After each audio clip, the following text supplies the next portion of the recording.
And he's going to throw and complete it to McKissick. And McKissick gets it out to the 40-yard line. Oh, boy, you saw his wife Elizabeth in the kids zone in the crowd. I mean, what a nervous moment this must be for them. And they love it. But what a great moment it is right there.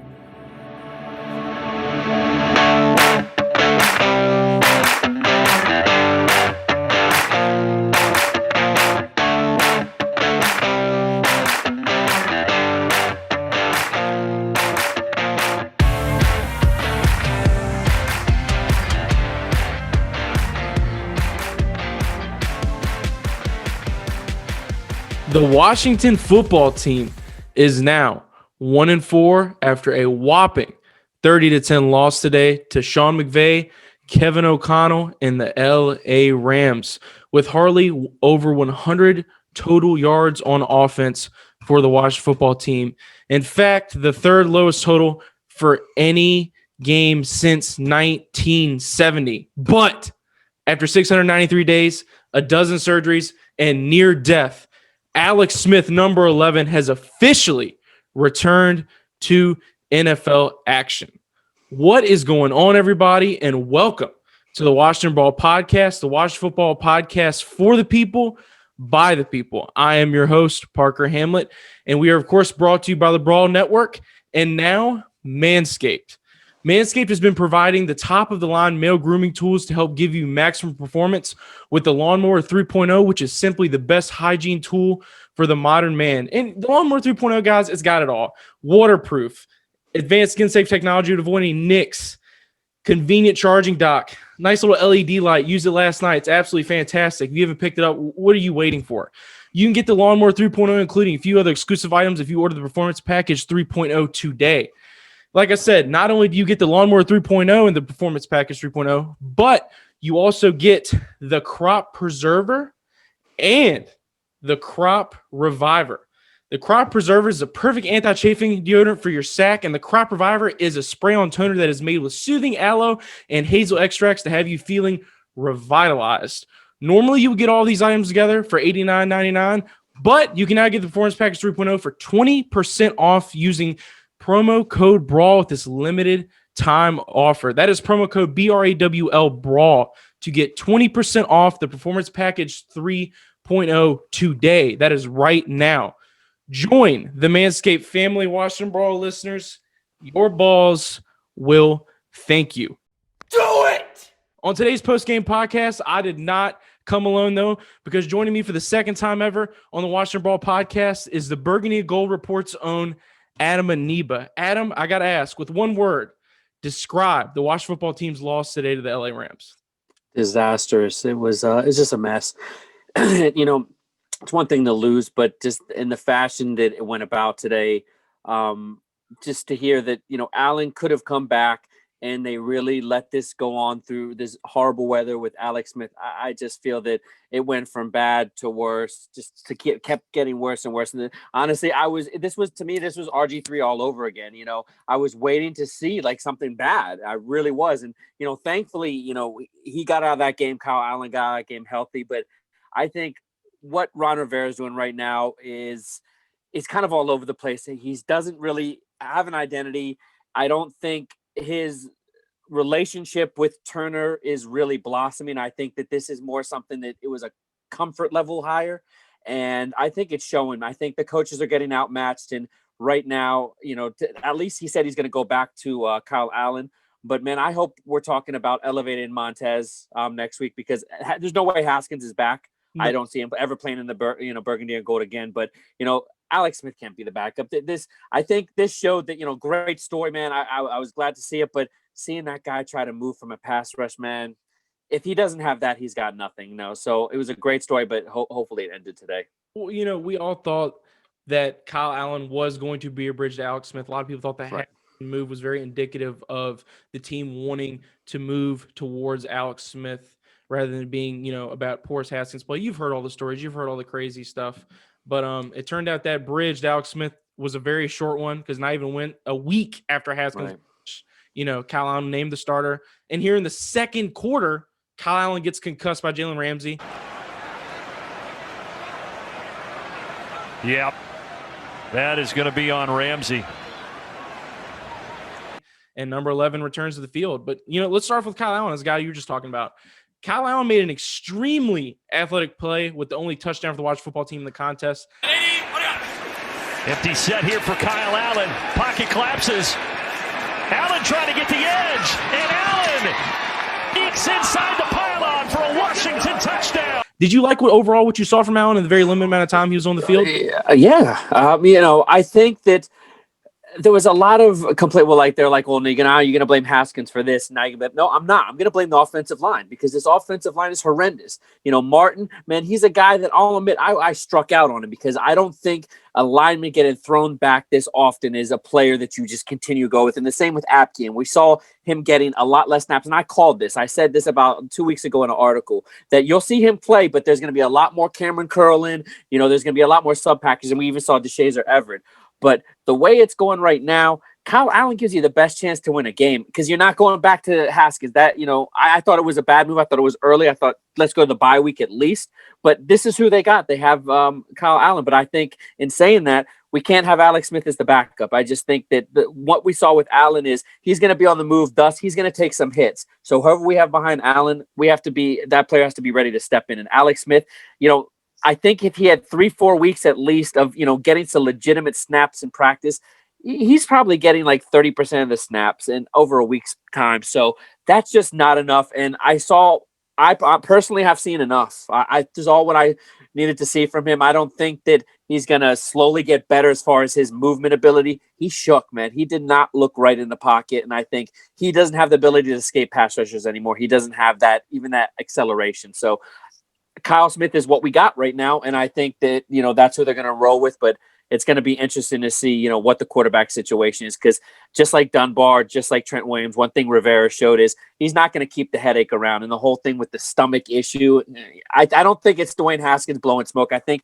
this is the team trying to maintain a trade value right now, floor for him. And right now it's, 4th, 5th round what we're hoping to get, I think. And it's going to happen soon. Yeah, that's hopeful. And, we hopeful. Talked about all week. We're one play away from Alex Smith coming on the field, and nobody anticipated Kyle quick. Absolutely rocked. And Alex Smith, and this coaching staff certainly didn't anticipate it. Look how the entire second half, Allen was cleared to return, but Ron didn't take that chance, and good on him. But he did say Allen will start next week, starring any setbacks. Yep. A.D. McKissick said that he would let us decide. That's his quote. If the offense was different when Kyle Allen was on the field. What did you make of those comments, Adam? I think you got to take it with a grain of salt. I think there's some players that were for the switch, and I think there was players like McKissick and others that weren't. Bottom line is the offense is going to flow as much as the offensive line is going to let them do. And I think that's where a lot of blame goes on Turner, because if your line's not protected, you have to go jumbo formations. You have to, if your tight ends aren't good enough, you have to have an extra offensive lineman. I understand Sadiq Charles hasn't come along. That's one piece we're missing. But, we have enough guys to at least try to max protect it. Go 3-4 wide receivers. I don't think they have that luxury with this line. So I think this is just a scenario that it's going to take time for things to really gel. But the problem is it's just happening too fast. Like the impatience, I don't know. I personally think Ron Rivera needs to take a little breather. He should go home because, listen, unfortunately, my father is dealing with the same situation, and he's a lot older. But one thing I can say about that is, it's something that fatigues him, yes, but I think it is something that affects decision-making. I think that's something that's very underrated and a lot of people don't talk about. And it's not the disease itself. It's the medications that they're on and, the exertion. I can't imagine a head coach. So I hope in the next week or two, I hope he doesn't try to ride it out to the bye week, that, he just lets Del Rio kind of take the reins. And I don't think we're going to see a dramatic improvement anytime soon. What I saw from the Giants today, this is definitely not a cakewalk. They might have injuries and some really, good players, their best players out. But there's no team right now I can say in the NFL that they're going to come in and take care of. So I think this is a team that they're still mixing and matching and see what they have. And I think that's what Ron Rivera made clear in the press conference. It's the first time the free safety question was asked, and he pretty much was like non-committal that, we're seeing what we have. So I'm glad to hear that. That's a baby step in the right direction. Yeah, this season is about assessing talent. He's kind of a roller coaster with his narrative, and we'll get into that in a little while. But with Alex Smith, man, you have to assess him as well. And I gotta say, man, when he tried it on the field, it felt surreal. I was nervous and all caps. And I do like what you're saying about how, today all in all was a complete disaster. It was like, kind of a play on words a little bit, but it was the imperfect storm, whole season flashed for our eyes. We go through Haskins, Allen, Smith, all in a matter of a week. Our offense is stagnant. Our defense, which was highly coveted that the entire offseason, gets absolutely exposed by Sean McVay, which, a lot of people anticipated that, but just not in the manner that it happened in. But when number 11 was on the field, man, what was running through your head? Just, get rid of the ball. I was looking for a lot more quick game. I was looking for a lot more up tempo, and I understand he's just back, but that would have helped him the most. That's why, again, I'm going to put a lot on Turner because, it's just like Kansas City. Look what they did over there. Look how he succeeded. I see a lot of the OSU play calling going on, and really that's more for Dwayne Haskins. I think what they were doing today was not helping Alex Smith, and I thought that they could have done a few things that, would have helped him, which is number one, keep him in shotgun. He should not have taken snaps, and two, taking Gibson out every third down was irking me because, just like Doc said pregame, we've been on the same page. Doc's a guy I talk on DM all the time. And Gibson is a guy that he should have a lot more receptions than carries right now. They're just misusing players, and they're just hoping Terry can do everything. But unfortunately, the way it's going, Terry's going to wear down if this is the way they continue to do it because it's just not working. I don't know if you're looking at practice squads. This is where Kyle Smith needs to come into play. And, you have other teams right now. They're putting veterans on practice squads right now. So practice squads aren't like they used to be. And I think they need to start to do some investigating, some fishing, because right now they're young, but that doesn't mean you ride the whole roster out for the rest of the year. When you have people in the back end, 50, 52, 53, there's guys that can be replaced. So I don't think they're done yet. But as far as expectations for the division now, I just wrote about how it was kind of up for grabs. And I come kind of walking back that now because even though Dak went out, Dalton came in and, had pretty much marched them downfield and beat the Giants. Say what you want about the Giants, but it's Dalton. They have a veteran. I don't say the same about Washington. So it's going to be interesting how the rest of the year goes on. It's early, but it feels like it's late already. Yeah, and speaking of Dak, just want to take a moment. Prayers to Dak Prescott. I hate to see anybody go down with that injury. To me, it was kind of crazy to see Alex Smith come back and then see him go down. Then see Dak Prescott go down. I didn't like see that happen to Alex. I don't like see that happen to RG3. I don't like seeing anybody get hurt. Anybody at all. Prayers to Dak Prescott, all the Cowboys fans. I know that's brutal. He's in a contract season. You can certainly why he wanted his money. But like I said, I completely understand how that feels, especially I was at the game November 2018 when Alex went down. And, looking today, I saw his wife and kids in the stand, and I almost just couldn't even look at the screen. I was just so scared for him to take a snap. I think Alex Smith's also what made this loss sting a little bit more, just seeing him kind of run around. Like you say, he's kind of lost that acceleration a little bit. It is good to know that he can take contact, and that to me is one of the only positive things that really came out of this game. But man, did this team test the limit of contact that he could take. Right. Team offensive line allowed 6 sacks going into the fourth quarter, man. And Aaron Donald matched his career high of sacks at 4. Aaron Donald had a nice little nugget. He said Alex Smith's leg is nice and strong, which is definitely good to hear. But watching 11 get slung around like that. You saw what he did, though. He came in for a hit. He could have rode him right to the ground. He just held him up and let the ref blow the whistle. This was immersed. That's what I mean. When I say disastrous, when you're getting the whistle blown on Aaron Donald sacking your quarterback, that was a favor, man. This was sad. You know what I mean? Whole game? This was very sad. Outside of the first quarter, and dude. Yeah. Outside of Wes Schweitzer, the offensive line should just be completely ashamed of themselves. Yeah. Kendall Fuller, who is the only person outside of Chase Young that I will say anything nice about on defense today, got his 3rd interception in 2 weeks, got Alex Smith in the ball. It got Alex Smith in the offensive ball right for halftime, so the offense can make it a 10-point game. And, dude, what kills me, and I'm going to go on a little bit of a rant here, but what kills me is this team goes into half down 10, and Alex Smith, who almost died for this organization, rallies you right before half, and this is how you perform in the second half. The team didn't get a first down at -6 net yards, I think was the number. And we were told that this team deserved better quarterback play by Rivera, but what we actually deserve is something you said a couple minutes ago, and that's an actual offensive coordinator. I'm starting to see the worst parts of Norv and Scott right now. And where's this extended playbook we keep hearing about? This game, nothing but glaringly remind me that Kevin O'Connell should have never left the building. Rivera mistook comfort for love. And, to me, you attribute a lot of this loss on Scott Turner. If you had to give it a percentage, what would you give it, Adam?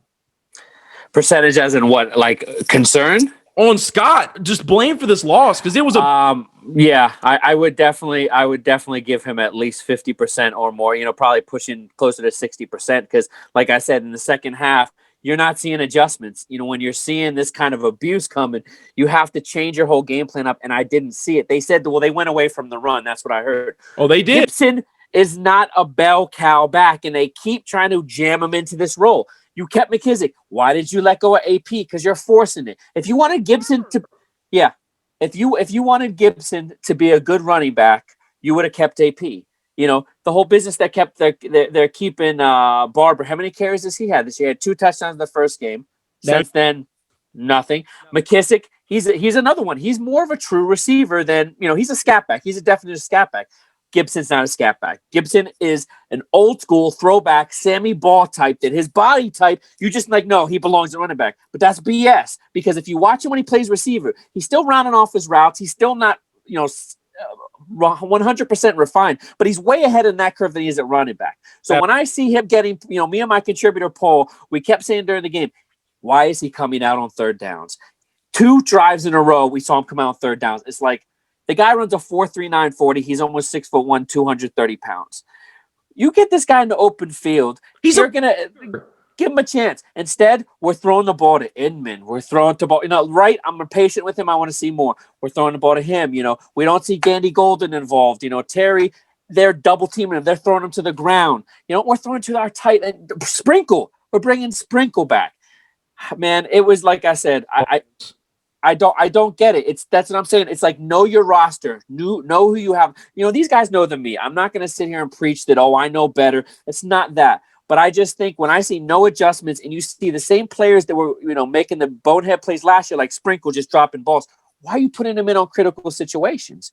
You have this undrafted tight end who comes in, makes a catch first down, and then you go to Sprinkle after that. It's like I'm saying, that's Turner. So you can call the reads and say, well, the quarterback saw these reads, but it's also personnel. Turner's going to send out the personnel, not Rivera for the most part. Maybe he'll get involved a little bit. But right now, this is Turner's 8th career game. Okay, he had 4 in Carolina, or 8th or 9th, excuse me. And really, he's not shown growth. I've told you before. I've watched all 4 games and all that. I'm not seeing any consistency. What is he? He takes a little bit of what his father does. It's supposed to be Air Coryell based. I'm not seeing that. I'm seeing a lot of horizontal left right. I'm not seeing a lot of exposed in the middle of the field. I'm not seeing a lot of play action. And when it's play action, you see it coming. So right now we talk about how Jay Gruden was predictable. Jay Gruden's issue was the verbiage was just too much. He runs a good offense. Okay, he can know what he does. Right now Turner, it's simplified, but it's simplified because I don't think Turner really understands. It's one thing to call plays, but it's another thing to go head-to-head with a defensive coordinator, and he's losing battle after battle. In Philadelphia, I think we had good play, but since then, he's just got outcoached in every match. And right now, this is a huge problem with Washington. Simplified, I'd say it's dumbed down. Everybody playing chess, we're playing checkers. And that's right. All we heard going into this game was, playbook won't beat us narrow. We'll be able to open it up, expand it. Last week was something to build off of. Whether Haskins was in the room talking about his stats or not, Antonio Gibson also had a great game. But then he finished contest with 51 total yards, and they're putting him in favorable positions whatsoever. Scott is not getting the balls consistently to his playmakers, and he's being questioned with his personnel. Quiet day by Terry McLaurin, but like you said, they can't ride him until the wheels fall off. Offensively, no one had a good day outside of maybe Kyle Allen. He finished 9 for 13, 74 yards, no pass touchdowns, and 1 rush touchdown we talked about earlier. Alex Smith finishes with no pass touchdowns. He went 8 for 16 for 36 yards. They both combined for 17 completions and 110 yards. So, Adam, I got to ask you, you're a football guy. If you had to choose one as a starter moving forward to give the Washington football team the best chance to win, who would it be and why? No question, it's Kyle Allen, but it's really by default. People keep coming back to. I think people just stuck on the good story and like how he's came so far. Okay, but listen, let's get over that. I've heard nothing but NBC News and all. This is all they're talking about, how the love and it's okay, but they still got their doors blown off. So listen, that's over now. Right now, they saw what they should need to see. He can take a hit, but so what? That means, okay, we know he's not going to get hurt. come on, that's not enough of, what we need to see. So going forward, I think you have Kyle Allen. Like I said, you're going to move on from Dwayne Haskins. I think you had 3 quarterbacks before. Let's elevate Montez. I watched the Colorado tape mostly because I was seeing, Chenault, the star receiver over there. But I think right now, even as a rookie, he's a mobile rookie. He gives you something that that Smith doesn't have, because Smith is no longer a mobile quarterback. Right now, he's a guy that you keep in the pocket that's really not a pocket quarterback. And I think he's a liability. I think financially, what people don't understand is if he gets hurt, we can't get out. If we get out from that contract next year, I think he's guaranteed 90+% of it. I think if we release him, we can spread that out over 2-3 years. So it's a huge financial hit. And I think everyone talks about drafting a quarterback. I'm with that. But I think they're going to spend some money on a free agent quarterback. And it's too early to say. But, a guy like Dak Prescott, as long as Snyder owns the team, he will be looking at moves like this, because Conversation I'm ready to. It's starting. It's going to start up soon. And his injury, it's not a big deal. Honestly, it wasn't major ligament tears. And if you're going to have, what happened to him, it's not really that big a deal. It happened early enough in the season. So when free agency comes up, he's going to be the hottest name, because Dallas, I don't see Jerry Jones paying for him at this point. And I think Snyder, it's exactly what he would go out and do. So the quarterback situation, no matter what happens with no one's rising on this team to be the franchise quarterback. I think they failed with the way they handled it. Regardless of Dwayne Haskins' play or not, they handled this wrong last year. They've continued to handle it wrong. And so this year, it's just about seeing, who do we have right now that can, go on to next year. I think the $11.5 million Kerrigan's making, people were really, popping their chest out because they were big supporters of him after the first game. But what has he done since? Absolutely. It was a great situation. A lot of the, the pressures were pushed his way, and he's an opportunist. That's one thing about him since day one. But, when you have Sweat and Chase Young, to me, that was a luxury. At $11.5 million, you could have gone out. Okay, they struck out on Amari Cooper. Okay, but why was it only one? Why was it only one? Why did you put all your eggs in one basket? Dallas's guy. It's a bidding war for Snyder. That's all he cares about. He's not thinking about things from a football operation standpoint. And I completely agree with you. Dak Prescott is the move. Any Dallas Cowboys fan that is telling anyone that they don't want Dak there for the long term is not watching the tape. Dude's putting up almost 500 passing yards a game. That defense is absolutely abysmal. And it would be the most Dan Snyder move of all time to sign Dak Prescott to that deal that Jerry would never give him. And you're right. He's not staying in Dallas. Jerry perceived Dak as that 4th round draft pick. That's what he's always going to see Dak as. He thinks Mahomes is here and Dak is right there. I think Dak is a perfect fit for us. I think if Dak is starting with the Washington football team this year, we might not have lost the game. Honest take. Even with the lack of talent, Dak is elevating people. Of course, that roster is favorable. And like you said, early in the year, he gets time to, heal, recuperate, and just give more leverage for that contract. If Dallas is smart, they lock him up. But I'm all for Dak Prescott to the Washington football team in 2021. But got to go back to Alex Smith for a second. I respect you. I know you're a football guy, but it wouldn't be an episode of Washington Brawl unless I play devil's advocate just a little bit. I'm going to say Alex Smith moving forward, and I'm going to tell you why. Guy hasn't played live action contact NFL football since November of 2018. In the moments I did see him play, he was getting the ball out very quickly. I thought the offensive line looked absolutely horrendous, and they wouldn't have given any quarterback a chance to succeed. False start. Offense. The entire line except the center.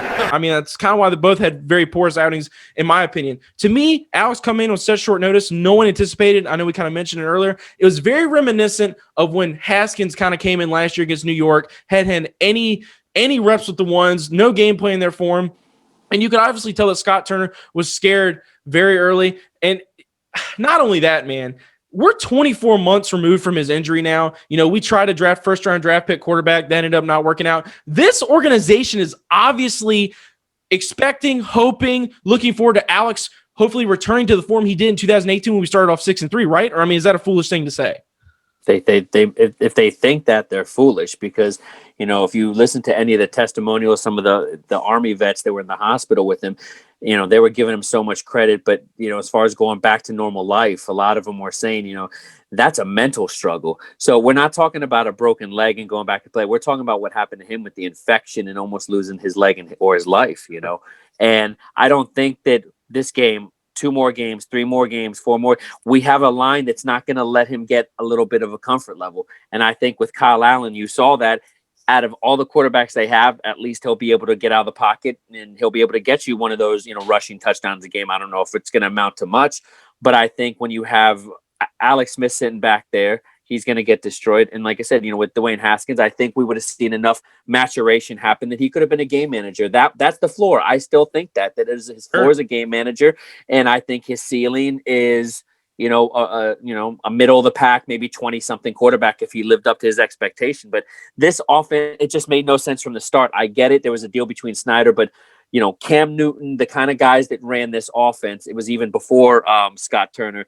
They're not pocket quarterback. They're not immobile guys. And I thought that, Haskins with his videos, his loss of weight, but just because you lose weight, you can get a slight increase in your speed. But I think we saw it in the last couple of weeks. He can't get away. There's not a situation we can break away. Kyle Allen did, early on. And I think the more reps, the more games you give him, they'll have some good games. And I think if the defense can pick it up, they might be able to avoid blowouts like they're doing. But I think if you continue to put Alex Smith in there right now, I don't think you're going to see any kind of improvement. I think they can try to design game plans, and it might work a little bit here and there, but he's 36 years old. Why are we doing this? This is not showing anything for next year. Let's get film on Kyle Allen and see, is he worth even keeping as a bridge quarterback next year while they get while they invest elsewhere. But as far as I think that's going to happen, Alex Smith is gone next year, because I think you can get out for him his contract, the best situation next year, and you're still going to have over $40 million in cap. So I think you keep him. It makes little sense to me. Yeah, I was honestly a big advocate for the team doing the nuclear option very early. I want his contract off the books. But I do agree that Kyle Allen does provide that edge with his athletic ability. And, he obviously has between the ears, what Haskins didn't. Haskins can post all the workout videos he wants. He can be named team captain. He can do all those things. But at the end of the day, until he grasps those next level concepts, he's never going to find himself as even a favorable game manager. And, the thing with Alex Smith is, man, I feel like this coaching staff just wants him in there. I feel like the organization just wants him in there. They said they're evaluating Kyle Allen week to week right now. And, he hasn't done anything to lose his job, so to speak. But, Alex Smith's just going to be breathing down his neck, man. But speaking of head coach Ron Rivera, I saw you tweet something about people saying that he is already on the quote-unquote hot seat. I think we can both dismiss that. I know you're clearly battling a lot like we were talking about earlier. But something I do want to talk about, and something I got into a little bit last week, is his inconsistencies. Some of them are just very jarring to me. I know you said you got a loved one who's going through that right now. But, Rivera not being consistent with his play calling, not going for it on 4th and 1 early after testing Haskins last week, poor usage of timeouts. Do you feel like Rivera's losing a little bit of his credibility, a little bit of his mystique? A lot of people are starting to point their finger in that direction already. Well, he had a reputation of this. The clock management issues go back to Carolina. So it just happens to be that Washington also had clock management with the past, 2 regimes. So it's kind of a trend, unfortunately. People say same old Washington. I agree. This is the same old Washington. As far as, his ability, his rationale, his situational awareness, I think it's lacking right now. And I'm not saying, I just think about what he had to come and take care of. So even, cancer aside and all this, he's had to put so much work off the field. I saw people comment on my post because I said, it's funny because on the DMs, people are talking about college coaches already. And everyone's like, well, how absurd it is. I'm like, yeah, it sounds absurd, but this is what the most of the fans out there, because this is what Snyder has got everyone used to. Oh, yeah. So, the difference is with Rivera is he kind of didn't just take a head coach position. He kind of replaced Bruce Allen and Jay Gruden. So this is not a situation where it's this year, and he knows damn well it is. And that's why I don't think that he's going to sit out a game or anything like this unless he really, really can, because I think he needs to prove to Snyder, just like Snyder needs to prove to him, where they're both at on the same level. And I think this year it's showing me we're not going to find out much, unfortunately. So I think maybe by year's end, we'll start to at least find out, okay, we got to get rid of these guys, and whose keeper is, and is this draft going to be a quarterback? But if we keep, stockpiling picks right now, between what we got for Trent Williams for the 3rd, that's 2/3 right now. So to move up in the 1st, There's a couple guys I like that aren't Lawrence. Everyone's talking about, suck for Lawrence. And, I know a couple guys other than Lance. He's a guy that I've been big on, the North Dakota State quarterback. But there is a few guys out there. It is not as bleak as people think. And next year's free agency could see Dak Prescott, Sam Darnold. There's, he's another one. I live in New York, and a lot of people say how bad he is. And honestly, I've been watching for a long time. He's on a horrible team, and he's actually a pretty good quarterback. So I think even if you're looking at quarterback, there's no reason you're not going to bring in a free agent. So if they're going to invest maybe a late first or second, I think fans need to just be patient as far as Ron's moves, because I think you can't blame it on the treatments and everything, but I have to say it's a factor, because I see it. I saw in the way he was talking after the game. He's frustrated. Everything that he's doing, he looks completely exhausted. These things are going to happen. I think the clock management today showed specifically how bad it was, because they had two timeouts and they let 15 seconds go off the clock and they still used the timeout. It made absolutely no sense. And I know he's done this in the past, but I don't know. I feel the same way, that this could be affecting him. One of my good buddies, he knows who he is. He's probably listening right now. He's a Carolina fan. He says, get used to the clock mismanagement thing. Yeah. Just a Rivera thing. And, like you said, I don't see Rivera going anywhere, man. Dan gave him the keys to the kingdom for at least the next 5 years. I mean, that's just, I don't know how anybody could see it otherwise, Yeah. I don't care what happens the rest of the season, though, man. Alex totally gets comeback player of the year, though, right? I mean, obviously. Yeah, comeback story of the year. Comeback story. I think for him, for the comeback player award, I think you have to really, go out and put the team on your shoulders, and maybe if you got a comeback win today, I think he would have got the award today single-handedly. Hey, but look, it didn't come close. So we're in week 5, and this has already turned into a complete shitstorm. Watch your profanity. So I mean, we've got 10 plus games, man. There's no telling what could happen, how many more starts Alex could get, man. I'm just very eager to see how he would look with an entire week of practice with the ones under his belt. Yeah, me too. More of a game. Me too. I think he would look a lot better, but that's I like to see him. I just don't want to see him right away. Like, if it comes for injury, I'm with you. If that's what they're going to do, they're going to do. But to me, just keep playing Kyle Allen. And like you said, he said it was cautionary, because we thought it was a concussion. All of us did, but ended up just being his non-showing shoulder. And they said he was cleared to play, and it was more of a precautionary move. So I think that tells you everything you need to know, that he's the guy that they really want to ride out the next couple games and decide if they want to go to Alex Smith. I don't think they want to go to Alex Smith in this situation. So I think the best case scenario is if they can get through the bye week, they'll have enough tape on Kyle Allen to make a decision about the rest of the season. And it is a week-to-week evaluation. And like you said, for the time being, Colin is the guy they want to go to. But one guy that they definitely don't want to go to is Dwayne Haskins. And, of course, we got to talk the rumors, man. Haskins was sick today with the stomach flu. Boy. Air quotes. What did you think of him missing the game and unfollowing the team on social media, Adam? I'm just going to get straight to it.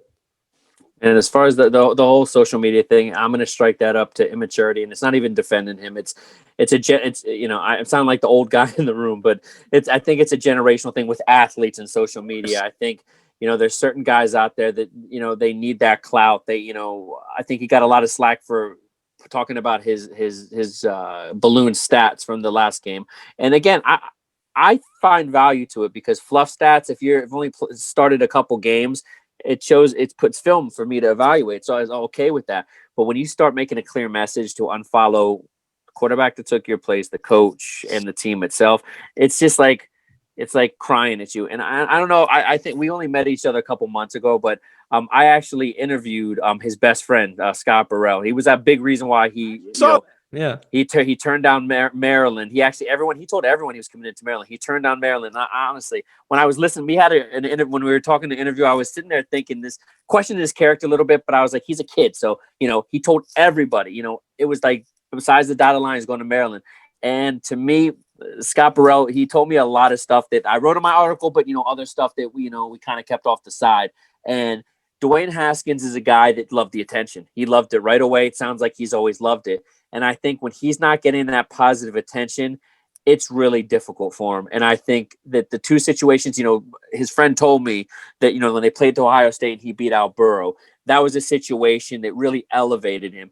But what he went through with Jay Gruden, he said he was talking to him on a daily basis about it. And Jay Gruden really got to his head because it was a lot more than just not playing him. It was about the attitude. Apparently, they would walk by each other and Jay would give him like dirty looks. This is all speculation. I can only go, this is his friend. So of course he's biased, but it was just interesting to hear the other side of it. So I think that, similar to a Jamarcus Russell, and again, race aside, it's not about that. It's about, I see similar styles, pocket quarterback size, strong arm, same story, throwing the ball from the 50-yard line on your knees. He did that, same thing. And it's just the immaturity issue. And I don't know if he'll get enough years in the NFL to show it. Robert Griffin, again, I wasn't happy with the way that went down, but excuse me, I think he humbled himself enough to at least get to where he is now. I think Dwayne Haskins would have to have a drastic reality check for that to happen. And I think if they can move him, and like I said, likely, fourth, fifth round, I think he'd be behind a team that has a legit veteran starter with no threat for him to take it. But I don't know. I think that the behavior, the stomach issue, I don't think that's something you're going to put on Haskins. That's the team right there. I think the team is doing everything they can right now to maintain a floor trade value for him. And I think that there was an argument, and I do think that there was a discussion, and I think that's going to slowly come out. But the faster that comes out, the faster he's going to be out of here, because I think we saw with Trent Williams and Dunbar, he's not going to put up with this long. I see what you're saying. But those situations kind of warranted, a climax like that, whereas Haskins is in his second. It doesn't. Yeah. Only 10 starts, and he's just getting benched. And if he's being real with himself, I know you said he lacks that a little bit. He was not playing great. He can put up his stats against Baltimore only once, but he didn't have any passing touchdowns. He had 300 passing yards, but one rush touchdown. Yes, it was his best performance, but Dwayne's always come across somebody to me that needs validation at all. Right. He always got all his eyes on him. Big Ten school, Urban Meyer. You never heard anything bad about Dwayne. And, I think a lot of that has to do with his fan base, man. We put him on a pedestal before he really proved anything in the National Football League. And I can certainly understand the Jamarcus Russell comparison. I certainly think Dwayne has a little bit more arm talent. Like I said, I can understand that outlook on it. But with the whole social media thing, man, social media, I don't care what anybody says. I guess I'm a little bit younger, so I'm going to say this, of course. Social media is important in 2020, man. People, while there weren't a lot of people who never wanted Dwayne to succeed, there were people that did want him to succeed, including myself. Right. But for you to not only embarrass yourself, but to unfollow the team that drafted you and just pout about it, unfollow Kyle Allen, it's passive aggressive trash, man. And, it just kind of shows you why he's in the spot that he is in. And God knows if he was on that sideline today, how that would have went. He could have taken this as a challenge, got a chip on his shoulder, kind of like you were talking about with RG3. But, him not being there for his teammates, it just proves that he just lacks maturity, man. The maturity needed to be an NFL franchise quarterback.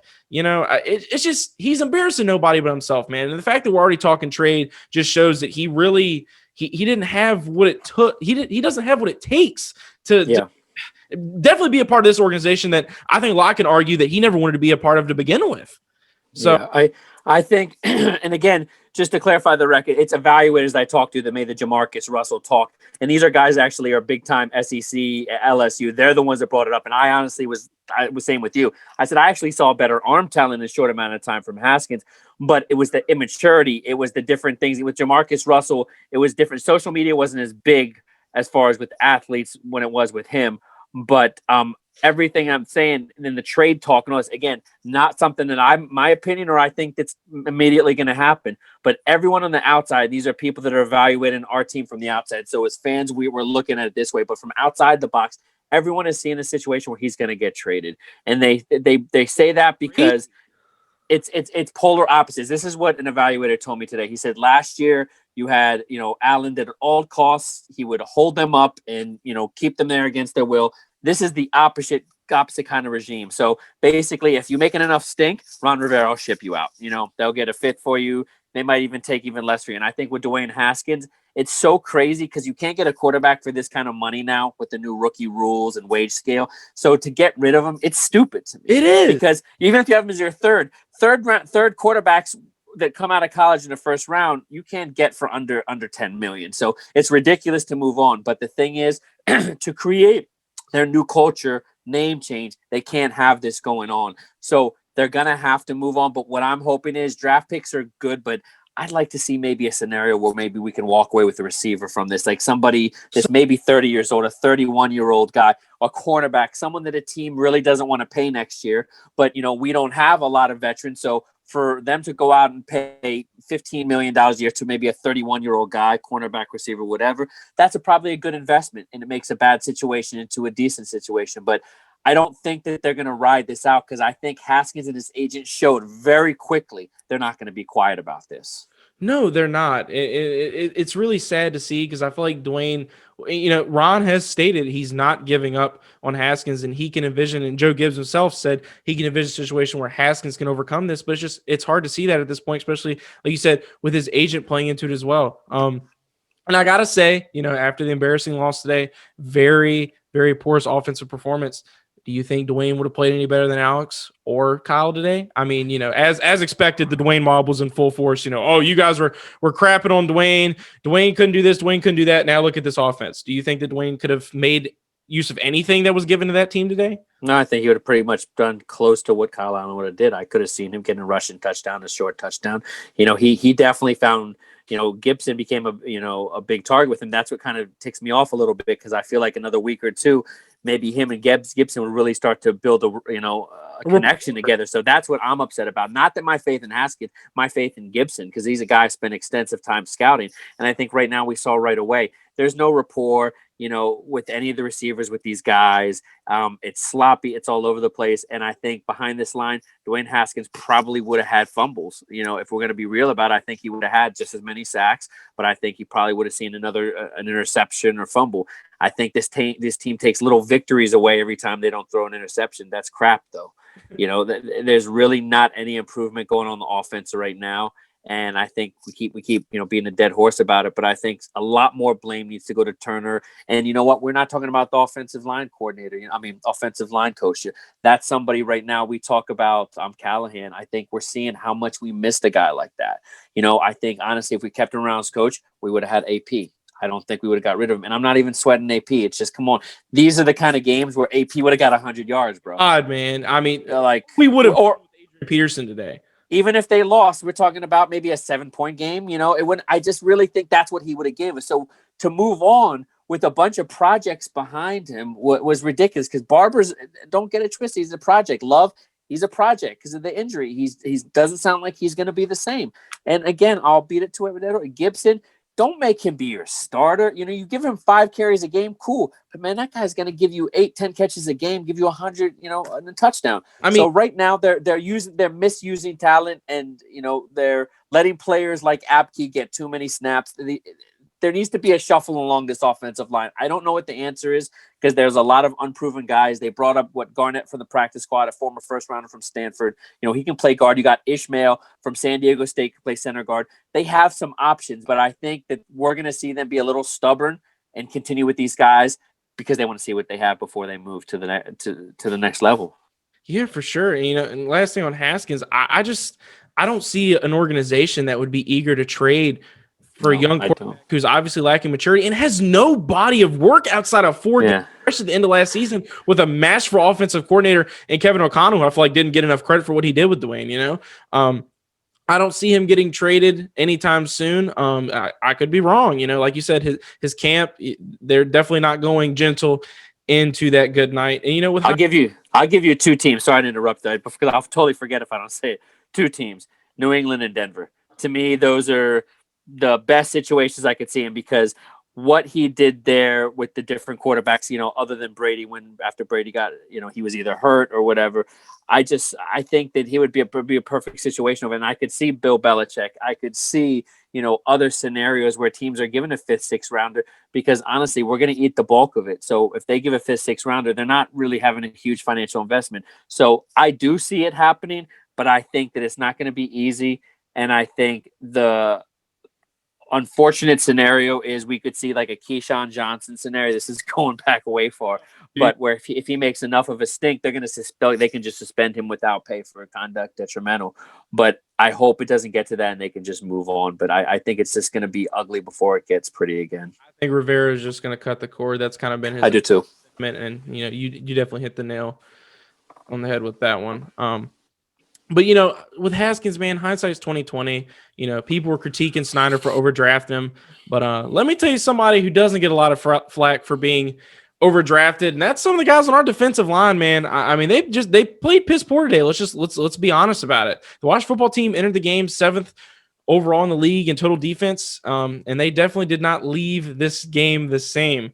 As I talked about last episode, the Washington football team had to do a better job against the run, and they showed today why they rank in the bottom of the league in run defense. Henderson, Ackers, Brown all had a hell of a committee today, a unit full of guys like Jonathan Allen, who were chirping throughout the week going into the matchup, did not exactly pride themselves against the run today. I'd say it was the difference in the game, wouldn't you? Yeah, and this is another thing. We're talking all this stuff about Dwayne Haskins and everything like this. Losing Matt Ioannidis, it's showing more and more, how painful that loss is, because I'm a big Tim Settle guy, and I've seen him flash a couple times, but he's no match right now for where Ioannidis right now is in his career. He's playing, in my opinion, light years better than any of the defensive tackles right now. And I don't think you have the luxury to go another year with Payne, Allen, Settle, and Ioannidis, and I don't see Settle and Ioannidis moving. So I think one of the, I'm a big Alabama fan, but I don't see them being able to keep both of them, because I think it's kind of a luxury that they did this year with the defensive ends with Kerrigan staying. I think if you want to try to build your back end, our linebackers right now are a huge problem. Okay, our safeties, our corners, they were bad, but who was making all the catches today? The tight ends. That kid Everett killed us. Before this game, I think he had combined 70 yards in 3 or 4 games, and he had over 100-something yards today. Tight ends kill us. That's what teams know to use, and it's because the linebackers. Cole Holcomb was a guy I had so much faith in. I'm waiting for him to be sent to IR, because this is the whole season now, and right now you have nobody that's doing anything in linebacker core. So as bad as the safety and the back end play, the linebackers right now, I'm looking at the tape, and they're the biggest liability in the defense. They're causing the misplays, everything, because the safeties and the corners are trying to flow with each other, and the linebackers are doing absolutely nothing up front. I like we said about Jonathan Allen. I think they're going to have to cut the cord with either him or Payne, and it has to be Jonathan Allen in that situation. He's only got 1.5 seconds. I think so. He's good against the run, but I mean, the only time that guy's making headlines is when he's talking, man. At the end of the day, his numbers don't jump off the board at you. It's true. And Matthew Ioannidis, man, I said this during the offseason, is a top 100 player in this league. He's one of the strongest defensive linemen in the National Football League, maybe beside Aaron Donald. I mean, he's just agree.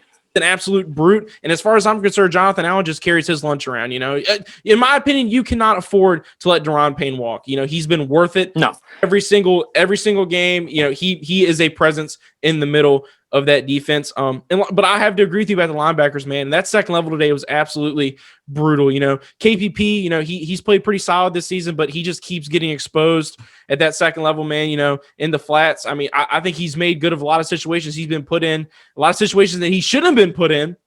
And like with Cole Holcomb, man, you hate to see that. That was a guy that had a really solid 2019 season. Everybody thought he was going to kind of be able to build off that. But this team you thought the Rams were bad at linebacker. And then you look at the Washington football team today. Yeah. I mean, it was porous, man. I mean, just all around defensively. Like I said, outside of Kendall Fuller, Chase Young, I can't really say anything good about anybody else, man. The team really wasn't priding themselves against the run. And, dude, there were so many holes in that secondary, Adam. I mean, thank God Apke finally got benched. These safeties are getting played like a fiddle with McVay's marvelous play calling. What were some things that LA did that kind of stuck out to you? I mean, they were surgical out there, man. It's the misdirection stuff. It's all the stuff that I was waiting for Turner to break out, because watching the last 4 games of Carolina, it was a lot of stuff that he did with with McCaffrey and them. Just getting a lot of guys moving, and it just seemed like the more that didn't work, he just tried to simplify it, and then he tried to do they tried to get cute with the screens, and I didn't like it. I just thought it was very vanilla, and I thought that. There was obviously no trust in their quarterback. There was no trust in their inline blocking. So I don't know. I really don't know what to make of them, to be honest with you, man. The Rams just absolutely had their way. They entered the contest 7th in yards per play at damn near 10 yards a play. I got to say, the play that really stuck out to me, and when in my eyes, it was just a picture-perfect representation of the difference in coaching, was that deep touchdown pass to Robert. Yeah. They motion out Woods. Goff trying to make it 9 for 9. He wants a lot here. He wants Woods. He has Woods. And Robert Woods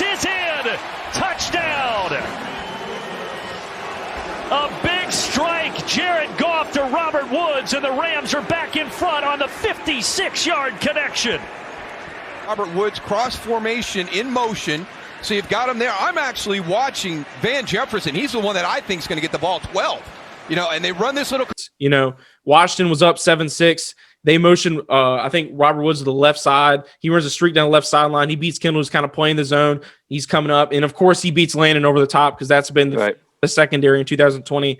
McVay is just masterful with his personnel, man. He knows to get his players in a favorable position. Like you said, misdirection. That's the perfect word for it. And we just frequently saw players wide open at that second level, like I said a couple minutes ago. Gerald Everett, Cooper Kupp. These are guys that didn't have anybody within 5 yards of them. It was just masterful play calling by McVay, but, I mean, we can all say we anticipated that.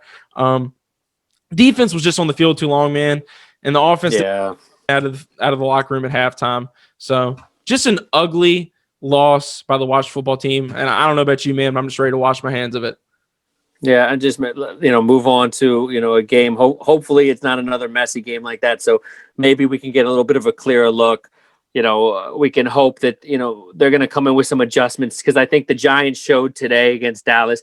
Daniel Jones, man, he's a guy I was very down on. I'm still down on, because I think he's got enough ability and he's tough as nails. I'll give him that. But he's still not a guy that I think is going to be a top-level quarterback. But right now, he's way better than anything that Washington has. So I think that they've got a lot of work to do. I think a week ago, 2 weeks ago, everyone thought that those Giants games were the gimmies. I think they go into this one, and to me, you talk about like the must-win game. To me, this is the must-win game, because if you don't do this, you're not going to beat Dallas. You win this one, you beat Dallas, you go into the bye, with 3 wins. To me, that's something to hold your hat on, and for fans sticking around, because honestly, everyone's, I'm having people DM me, and it's hard for me because they're readers, and they're basically telling me that the way it's keeping up, they're not going to be watching the team anymore. So they're not watching the team anymore. They're not watching you, and they're not reading me anymore. So, it's more than it affects a lot of us. And I think that people take it very personal. I don't, but people take it very personal, I think, because they've invested so much into this financially, emotionally. And, luckily I was around for the glory days. I was born in 78. So I barely remember the first one, but I remember the Doug Williams one clear as day. And I was, in DC celebrating for the 91-92 Super Bowl. So, we have that to hang our hat on. And after Snyder bought the team, it really went downhill quickly. And a lot of people that maybe your age, you'll realize this, that the Champ Bailey situation, that's when I saw it going downhill. I was young. But then I said, losing Champ Bailey, I made myself, I was a big Miami fan back then, be happy about Portis. But not only did we give out Champ Bailey, we gave up Portis and a second-round pick. And I knew at that point we had Champ and Darrell Green together that we were blowing it. And then the next time it happened is when it was LaRon Landry and Sean Taylor. And after that, we all know what happened. And those were the 2 biggest instances for me in this Snyder era that just spoke volumes. Just spoke, some was in his control, some was out of his control. But one thing it shows you is this team is they've got a long way to go. I like what they've done internally, and I think that can slowly translate to the field. It just takes time. They definitely have the right people. You're your fan, that you've definitely seen a lot of the bad people, and I think a lot of the bad people are definitely gone. But I mean, they just need to get a detox of not only the culture, but some of the personnel. They got to see what they got and move forward in the next season. I think next season, I hate to even talk about next season, but I think that's when Rivera gets more of his guys in there, and we get a little bit of a better idea of what Ron Rivera wants for this football team moving forward. But he's dealing with a quarterback he didn't draft. Cancer he didn't ask for, a scandal he didn't ask for, losing his running back one. I mean, there's so much stuff that Ron Rivera and this organization has to go through this offseason. Some self-inflicted, some not self-inflicted. But that Giants matchup, like you said, man, it's about as must-win as it gets. I think Daniel Jones is probably the worst ball security of any starting quarterback in the National Football League, and I think that's something that the Washington football team can definitely take advantage of. You got Chase Young one-on-one with Andrew Thomas, who's probably one of the mediocre left tackles in the NFL right now. I think that is a favorable matchup. I think the Washington football team comes out on top. But that is for a later discussion. That is for a later pod.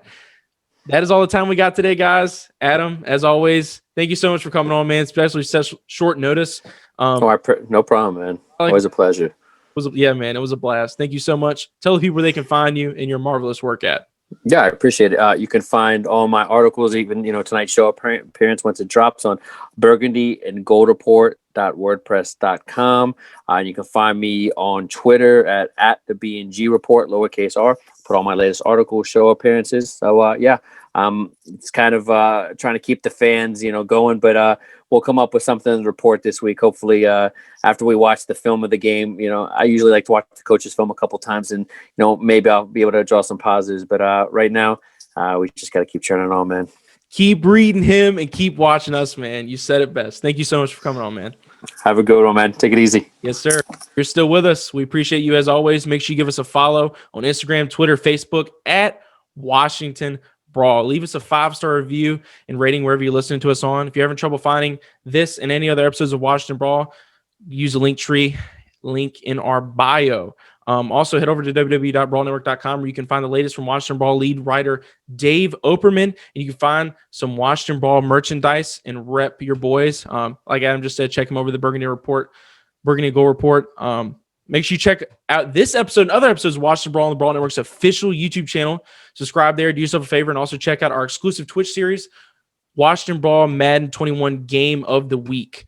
We will come to you with a preview of this week's matchup against the winless New York Giants here in the next few days. But as far as tonight is concerned, this has been the Washington Brawl Podcast presented to you by the Brawl Network.